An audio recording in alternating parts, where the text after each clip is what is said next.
to this Easter weekend edition of This Week in Agriculture, a presentation of the Communications Unit, Ministry of Agriculture.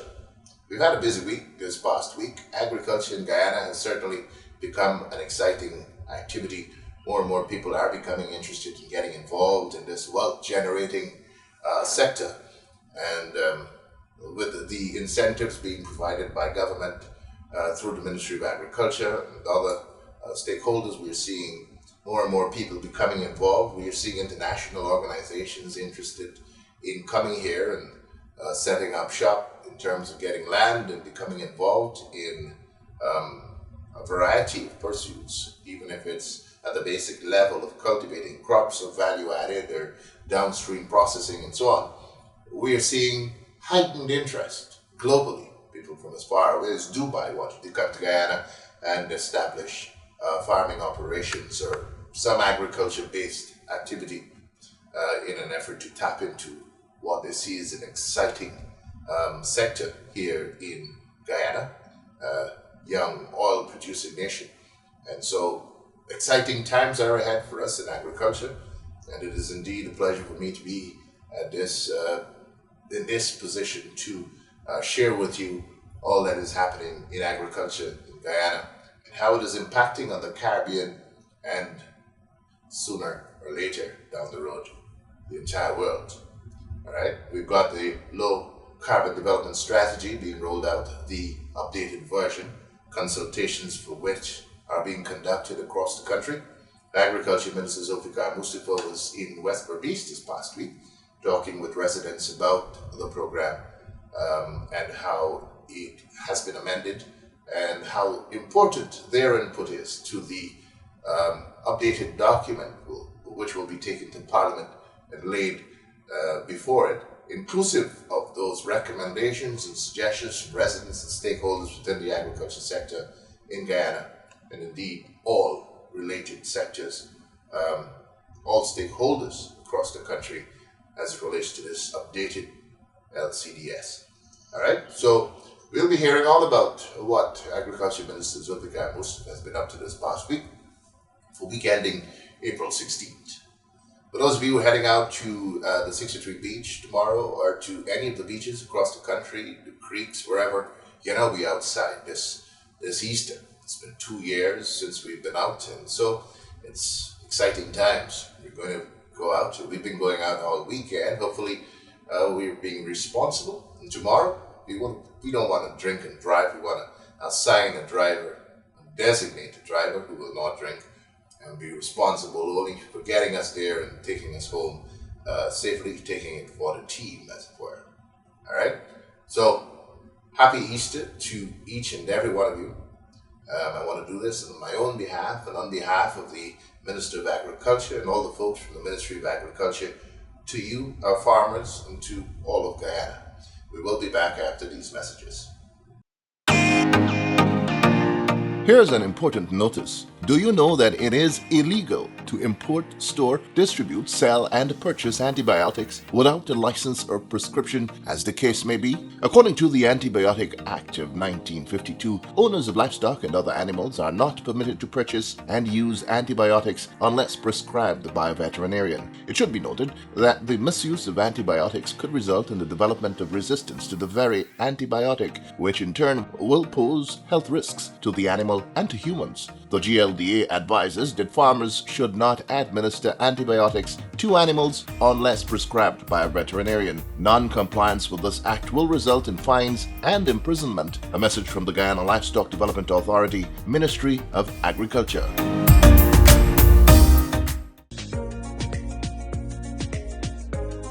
The Hydromet Service Ministry of Agriculture is reminding owners of wells across the country that it is a legislative requirement to have their wells registered with the service, be it for domestic or commercial use. Getting your well registered is just a few clicks away. Visit the Hydromet website at hydromet.gov.gy and click on the Well Registration tab. Fill out the registration form there and then click the Send button. It's that simple. Be reminded that before undertaking the establishment of a new well, a license to do so must first be sought from the Hydromet Department as well as the Environmental Protection Agency. The process for so doing is explained on the department's website. Click on the link for well registration and follow the directions. A message from the Hydromet Service, Ministry of Agriculture.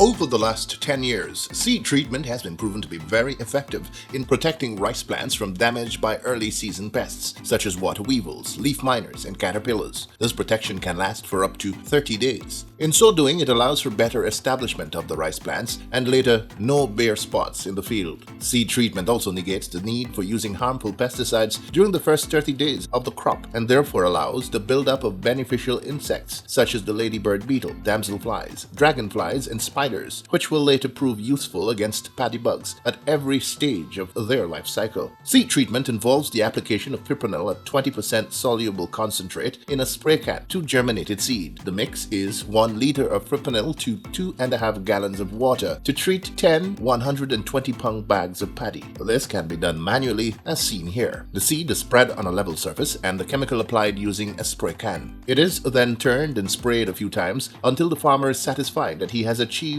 complete wetting of his seed paddy. Treated seed paddy is then covered and allowed to be incubated or pressed for the normal 36 to 48 hours. Then it is ready for sowing. It should be noted that in treating the seed, farmers applying the pesticide should wear the appropriate protective gear as seen here to protect against the harmful effects of the chemical on the skin or if inhaled. From 2010, since I start my seed treatment, that's when I started and have continued. I've never stopped because I've seen the benefit of seed treatment. And I've seen increased yield, I've seen production better because it actually gives you 35 to 40 days that you don't have to go back into the field and do any kind of a pesticide control because that actually helps you.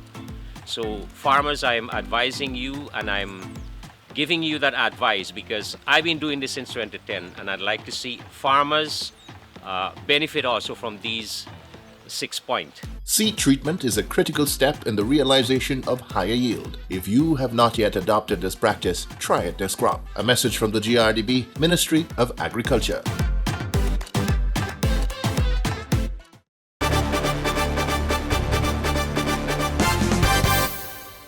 Agriculture Minister Zulfikar Mustafa began his week of engagements in the company of Vice President Dr. Bart Jagdeo on the Upper Quarantine, where Dr. Jagdeo was engaged in his Upper Quarantine outreach. Minister Mustafa was part of the various community meetings hosted by Dr. Jagdeo, which afforded residents the opportunities to not only hear about the developments ongoing in the country and those that are to come, but also allowed residents the opportunity to share their concerns with the high-level government team. Residents were told of the many transformative programs to be rolled out in Region 6 and especially on the Upper Quarantine. He spoke of the thousands of acres of lands that will be opened up for agriculture development, of job opportunities and financial grants for small business operators. In his remarks to those gathered at the various community meetings, Minister Mustafa assured residents of government's commitment to the development of every aspect of life in Guyana, but that agriculture is one of the main pillars that will be strengthened so as to last beyond the life of oil, a sector that is now positioned to ensure food and nutrition security not only in Guyana, but in the Caribbean region as well, an opportunity for significant wealth generation for the nation's farmers.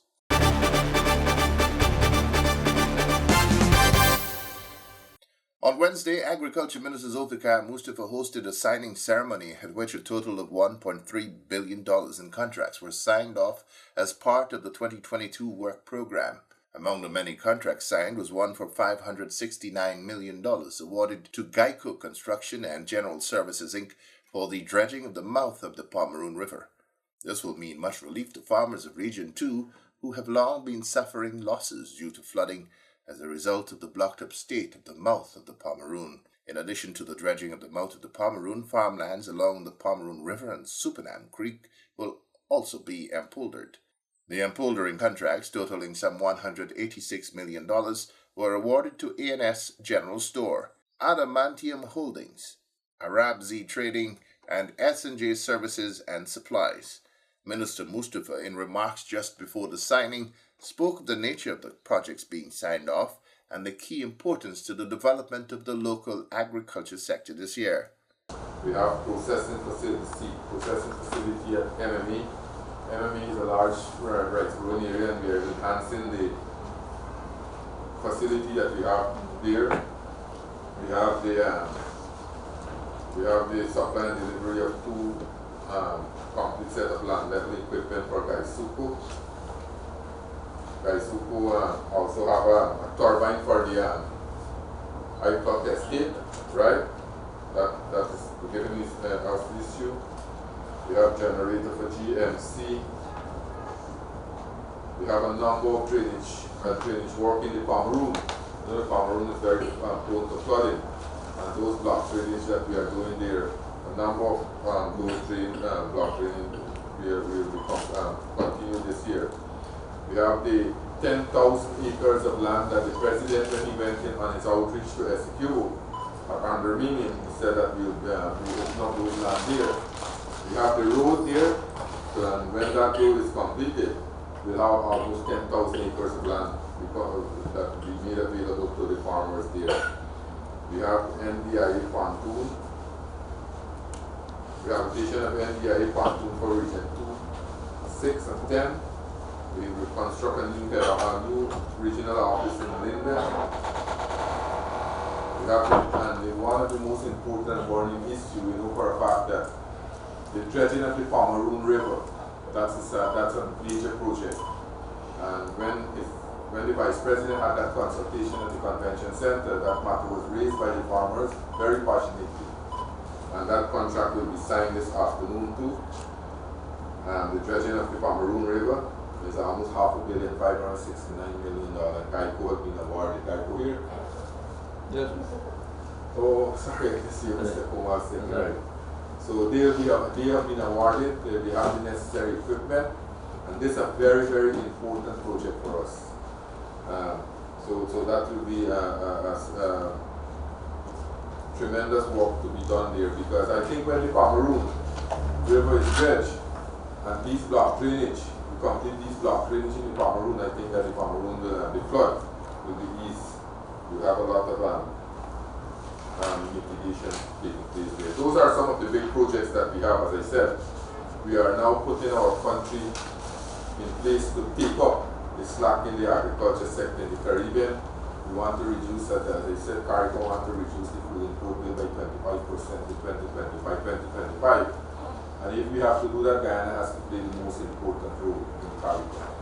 So we are now building our country, putting the necessary infrastructure in place so that we can beat this as we are trying to see. There are a number of countries in the Caribbean are looking forward to Guyana for leadership, looking forward to Guyana for big investment and large agricultural production. So here you can see a number of projects, as I said, 35, costing the government almost $1.3 billion this afternoon. And the largest project is the dredging of the Pomeroon River. That's a long anticipated project. We are also looking at the three rivers in Region 5, the Maikoni, Mayaika, and the Mari River to do dredging. So later on, I think in the year, we might have those comments.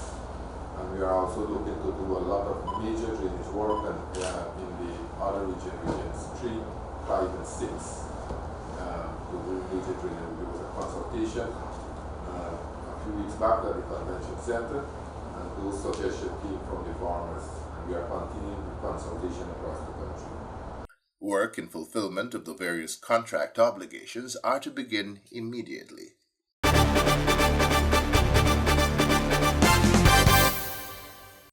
Also on Wednesday, Minister Mustafa traveled to Bush Lot on the west coast of Berbice for a consultation exercise on Guyana's low-carbon development strategy 2030. During a passionate address to those in attendance at the exercise, the Agriculture Minister said the strategy is of significant importance to Guyana's agriculture sector. He explained that the updated LCDS serves as a roadmap to guide Guyana's development pathway, providing steps to further reduce carbon emissions and maintain the ecosystem. We heard about the low carbon development strategy. We heard the chairman just said that I will go through from the beginning, since the launch of the forest strategy to now that we are consulting to update this strategy to 2030, that will take us to 2030. But for us as farmers, for us as residents in Region 5, and almost 90% of you here today depend on agriculture for your livelihood. What this means to us? What is the low carbon development strategy? If we as a farmer, somebody asks, you go overseas and you heard somebody ask you, what is the low carbon? Guyana is a leader of low carbon or climate change. Because of this strategy, Guyana has been recognized around the world as a global leader in climate change. And this strategy has helped propel Guyana, or introduce, so to speak, Guyana to the rest of the world. Because many times you talk or you say something about Guyana and tell somebody, for example, in Europe or Asia, they talk about Ghana in Africa, West Africa. But this low carbon development strategy, since its first launch, and since this strategy was conceptualized by former President Jack Day, it has propelled Guyana and introduced Guyana, so to speak, to the rest of the world. And as citizens of our country, we must know what this strategy is all about. We can talk all about the low carbon development strategy, that from the time it started in 2009, so much money we have received. We have partnered with the world, we have partnered with developed countries to pay us for our carbon credit. But what does that mean to us? It simply means that the low carbon development strategy is a strategy that where we as a country will continue to develop, but develop in a friendly way to protect the climate. Protect the climate. That means we will develop our economy and a low carbon development where we will take into consideration the climate and the environment in the course of our development. This strategy also protects against climate change and our biodiversity loss. It stimulates growth for clean energy and low carbon development. And as I said, it aligns with global climate biodiversity. So this low carbon development strategy is a vision where we are addressing our challenges that are facing us. And as a country, it's very important that we implement this strategy. Because last year, you all remember last year what took place in our country. Now, we used to talk about it. We used to talk about climate change. We used to talk about the rise in the sea level. We used to talk, we never experienced it as much what happened last year to us. In 2005, we would have had one of the worst floods in our country. But last year was the worst disaster ever to hit our country. And not only Guyana, we have seen that trend in neighboring countries in South America, Suriname, the northern state of Brazil, part of Venezuela, all 10 administrative regions in our country. And that, what I want to refer to is climate change is real now. And as farmers, as stakeholders in the agriculture sector, we must recognize it. We must recognize it, and we must work with the government to help implement this strategy so that we can develop our country in a way that is friendly to climate, and we can do it in a way that help us to enhance the biodiversity in our country. A key part of the LCDS is the preservation of the country's rainforests in return for what is called carbon credits, in which countries such as Norway pay a significant sum of money to Guyana once Guyana maintains a certain percentage of its forest cover, which now serves as the lungs of the world. The strategy involves the balance between sustainable exploitation of Guyana's forest resources and preservation of the stipulated forest cover. Our country has maintained the second highest percentage of forest cover on earth, with more than 99.5% of the forests, 18 million hectares intact. This has been achieved by concerted effort, and as the government has been leading in this sphere, the private sector, the indigenous people and local communities. So what we have been doing as a government, we have been working with various stakeholders to maintain our forests so that we should not destroy, we should use our forests in a very sustainable way, in a manner that would not destroy our ecosystem. As I said, our deforestation rates are among the lowest in the world. And Guyana is one of the only 4 countries in the world and one of the only 2 in the Amazon basin verified to have sustained a high forest deforestation state. Guyana forest stores 19.5 gigaton of carbon, and additionally approximately 154 tons of carbon annually. So you could see the role that our forests play.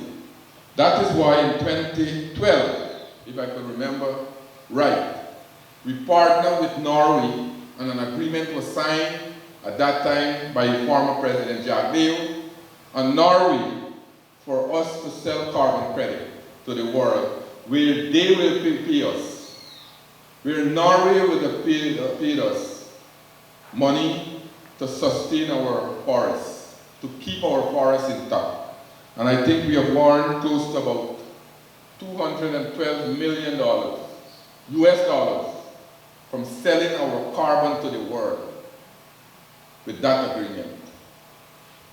So you could see the innovative way our government is thinking. And while we are selling our carbon to the rest of the world and earn revenue for it, at the same time we are also protecting our environment in Guyana and the rest of the Caribbean, so that we will have less problem with climate change. For example, high intensity rainfall, long spell of dry weather, high level of sea, increased level of the sea, the rise in the sea level. So all those things, when we keep our forests intact, we are preventing it from happening. And at the same time, while we are doing that, we are earning revenue to our country. That was the vision of our government when this whole idea came about. Minister Mustafa also urged farmers and stakeholders at Bushlot and in every other part of the country in which the consultations will be held to ensure they participate meaningfully. And this is a consultation that as a government we are bringing this strategy to you as a people so that you can have your input. And when this is completed, when all the ideas and all the proposals would have completed and the task or the office from the LCDS would have put that report together, we will take it to the National Assembly and pass it in the National Assembly, and then we will implement that strategy. So what we are doing here today, we are at a consultation where we have the draft of the 2030 strategy and I think it has been shared around. And I want you all to read, go into it, and make your contribution here today. Let this consultation be robust. And you don't have to come up here and speak and say, you know, man, I can't speak properly. Say it how you know it. Say it how you know it. As farmers, as people in the agriculture sector, livestock farmers, cash crop farmers, rice farmers, you are feeling the effect of climate change. You know what it takes. So come up or stand up in your seat and say what you feel and what should be included in the final strategy. Because as a government, we don't want to craft a strategy by ourselves and say that's a final strategy. In every single region in our country, I understand our system, Ms. Ben will tell you yesterday, they were in Mabaruma, Region 1, with the Attorney General and the Minister of Housing and Water, with herself and the team, to have consultation in Mabaruma. And in all the regions in our country, we are having a number of consultations taking place. And here we are at Bushlak this morning. The ongoing nationwide consultations focuses on the updated LCDS document 2020 to 2030, which reflects the adaptations now necessary in light of the experiences had since the launch of the strategy in 2009. The aim is to get stakeholders' buy-in and recommendations before the final document is published.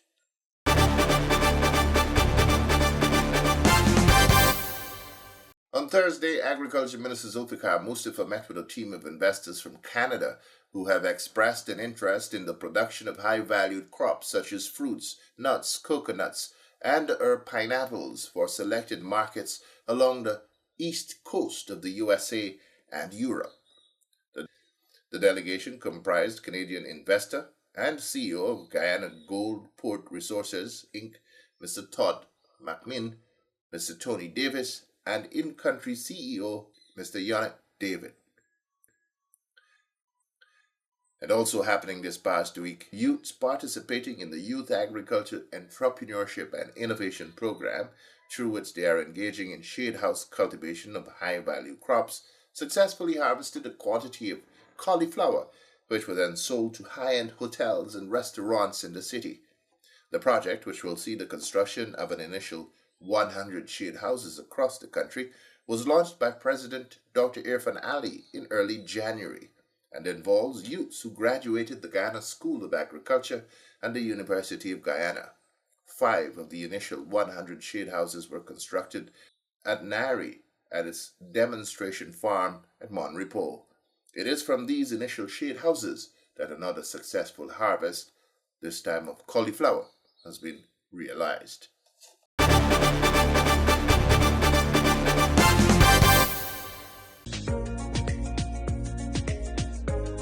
The Hydromet Service Ministry of Agriculture is reminding owners of wells across the country that it is a legislative requirement to have their wells registered with the service, be it for domestic or commercial use. Getting your well registered is just a few clicks away. Visit the Hydromet website at hydromet.gov.gy and click on the Well Registration tab. Fill out the registration form there and then click the Send button. It's that simple. Be reminded that before undertaking the establishment of a new well, a license to do so must first be sought from the Hydromet Department as well as the Environmental Protection Agency. The process for so doing is explained on the department's website. Click on the link for well registration and follow the directions. A message from the Hydromet Service, Ministry of Agriculture.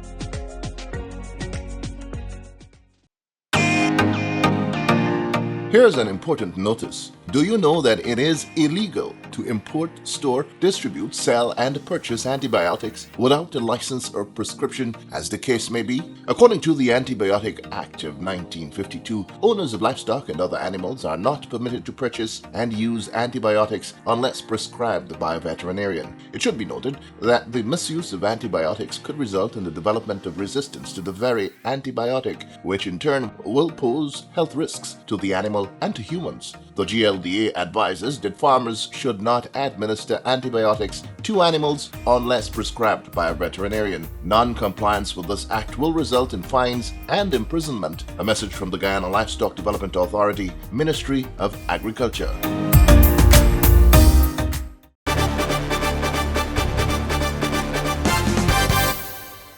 Well, that's all the time we have on this week's edition of This Week in Agriculture, our Easter weekend edition. Certainly hope that you're having a blast this Easter weekend. Again, I must say, we're out for the first time in 2 years, so we want to make good on it. We don't want to wake up dead and so on. So be careful, whatever you do tomorrow. Today, if you're still watching the program right now, then obviously you made it through the day. And so tomorrow is another day. It's Easter Monday. And wherever you go, whatever you do, you want to be careful, look out for the kids, ensure that you all get home safely. All right? Until next time then, I'm Christopher Holder on behalf of the entire production team saying so long, see you around.